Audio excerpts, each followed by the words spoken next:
heard the shots clear as day. They were super loud. Right now at 10, a couple is shot at an Enterprise Rent-A-Car Friday in downtown Denver. Why it happened, we don't know yet. Tonight, what we're learning about the victims who were targeted at random. High fire danger returns for Colorado. We're tracking windy and dry conditions to start your week. Plus, it's the final push at our state capitol. From putting money in the hands of homeowners to protecting our kids from flavored tobacco, we look at the pressing issues facing state lawmakers before the legislative session ends.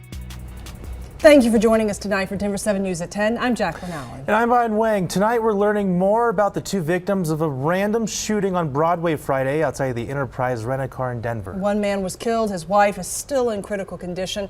Denver 7's Ivan Rodriguez joins us live now. And Ivan, we are learning more about this couple tonight. Their names are Patrick and Shannon Hune. Both of them were visiting from Ohio and renting a car when DPD says a random man shot them. We spoke with people who were at the scene as well as those close to the Hune family.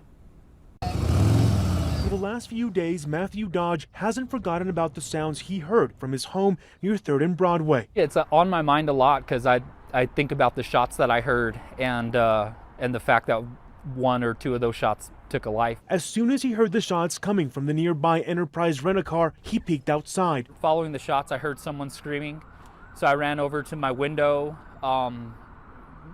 Quickly spotted a lady kind of running frantically back and forth, and that's when I noticed a guy first running south on Broadway. 30-year-old Darren Harris was later arrested at a nearby liquor store. The people he shot, Patrick Hune and his wife Shannon, both of them visiting from Ohio and were in the process of renting a car. Patrick passed away in the hospital. Why it happened, we don't know yet. Kurt Ruffing is the principal of Elder High School, the school Patrick Hune and both of his sons attended. He says Shannon is still in the hospital. Praying for her recovery, praying for the whole family, including Shannon, Ben, and Brian, that, they just lost their Shannon's husband and their Ben and Brian's father. So tragically. Ruffing says both Patrick and Shannon were very involved with the school's band program. An entire community now mourning an unexpected loss. They're definitely in our thoughts and prayers. The man who was arrested was charged with first-degree murder. We have reached out to the Hune family, but understandably still have not heard back. All right, thank you, Ivan. A Thornton intersection just reopened in the past 35 minutes after a deadly crash just earlier this evening. This is a look at the scene near 84th and Washington, just east of I-25. Thornton police say a woman was killed, 4 other people taken to the hospital with serious injuries. No word yet on what caused this crash and no estimate on when the intersection will reopen. Smoke from wildfires in New Mexico is making its way to Colorado. The National Weather Service says the biggest impacts right now are in southwestern and central Colorado. Turning now to meteorologist Stacey Donaldson. Stacey, fire danger will be very high tomorrow across Colorado. It will, especially through the southern part of the state where those winds will be very high as they have been for today. We also have that high fire danger all the way up into the metro area with a fire weather watch in effect for tomorrow. Fire weather watch to the south for Tuesday as we're anticipating high winds and high temperatures going into the next couple of days. Wind advisories here for western Colorado for gusts up to about 70 miles an hour and a blowing dust advisory tonight with those high winds right around Alamosa. We'll see a lot of dust blowing around and creating low visibility in places down to about a quarter of a mile. As for high wind warning, we've had that extended from Leadville all the way back along I-70 back toward the western slope and down into southern Colorado as well. We could see wind gusts as high as 80 miles an hour. So at this point, still very gusty out here across the state, especially in the southwestern part of Colorado tonight. It'll be 47 degrees in Denver with partly cloudy skies. And we're going to be talking about a huge warm up this week on our 7-day forecast in just a few minutes. And because of the warmer weather, we're seeing snowpack across the high country, weakening, which increases the risk of an avalanche. The Colorado Avalanche Information Center has raised avalanche danger to moderate. They say it's best to get an early start if you're headed out for a hike. Search and rescue teams will be back out at Cherry Creek State Park in the morning to search for a man who drowned there last night.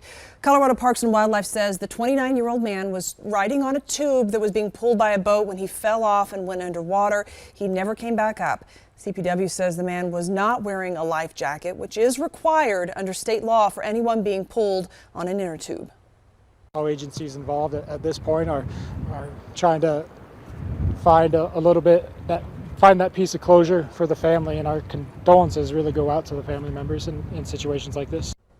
And search and rescue teams are using remote-operated underwater sonar and video cameras to try to find the man's body. The reservoir will remain closed to boating tomorrow. There were several other rescues along the Front Range yesterday. South Metro Fire and Arapahoe County deputies rescued someone at Chatfield Reservoir, and Poudre Fire Authority responded to a call of a missing paddleboarder and kayaker at Horsetooth Reservoir yesterday. Those people were found safe. Thank goodness. All right, we are in the home stretch at the state capitol. The legislative session comes to an end on Wednesday, and there's still a lot of work to be done. Here's a look at the 3 bills that state lawmakers will try to pass this week. Tomorrow, the House will have a third and final hearing on the Missing and Murdered Indigenous Relatives bill.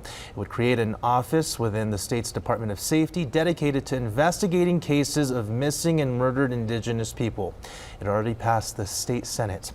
A bill to ban the sale of flavored nicotine has its first hearing in the Senate committee tomorrow. The one stalled in the House for a while because potential impacts to universal pre-K funding if passed. The governor is not supportive of the bill in its current form, so even if it passes, he could choose to veto it. The property tax bill has its third and final hearing tomorrow in the state Senate. If approved, it will offer an average of $274 in savings for a home worth $500,000. It also offers savings for businesses for the next 2 years. It already passed the Senate. This week, the U.S. Senate will vote on legislation to codify abortion rights into law. This comes as protests this weekend targeted the private homes of 2 high court justices. ABC's Faith Abube has reaction from both sides of the issue. Tonight, protesters back on the streets and in front of the U.S. Supreme Court after last week's bombshell leak of the Supreme Court draft opinion. From California, abortion is healthcare, and it's 2022. I can't believe we're having this conversation, but here we are. To Texas. I do believe in the right to life, and I believe that this right to life is being denied. Demonstrators showing the abortion debate is far from over. Keep abortion safe and legal. And in the D.C. area, dozens protesting outside the homes of conservative Justice Brett Kavanaugh and Chief Justice John Roberts. In a statement last week, the court saying the draft opinion, which suggests the conservative majority on the court plans to overturn the landmark 1973 Roe v. Wade ruling, quote, does not represent a decision by the court or the final position of any member on the issues in the case. But House Speaker Nancy Pelosi today saying the draft is still a slap in the face. Here we are on Mother's Day, a week where the court has slapped women in the face in terms of disrespect for their judgment about the size and timing of their families. So the fact is, let's keep our eye on the ball. The ball is in the court. Those justices. And there are renewed calls for Congress to take action. The Women's Health Protection Act, which would codify federal abortion protections, passed the House back in September, but has stalled in the U.S. Senate. My Democratic friends are trying to pass a law Wednesday that will allow abortion right up to the day before the baby is delivered. Different states will take different approaches, so the abortion debate will not go away in the country. It will be decided by the people, not a handful of judges. Senator Amy Klobuchar telling ABC News that if Wednesday's scheduled vote fails, Democrats are ready to take the issue directly to voters. We march straight to the ballot box, and the women of this country and the men who stand with them will vote like they've never voted before. Faith Abube, ABC News. And Democrats need at least 60 votes in the Senate to pass this legislation. At this point, they do not have that support, and the vote Wednesday is expected to fail.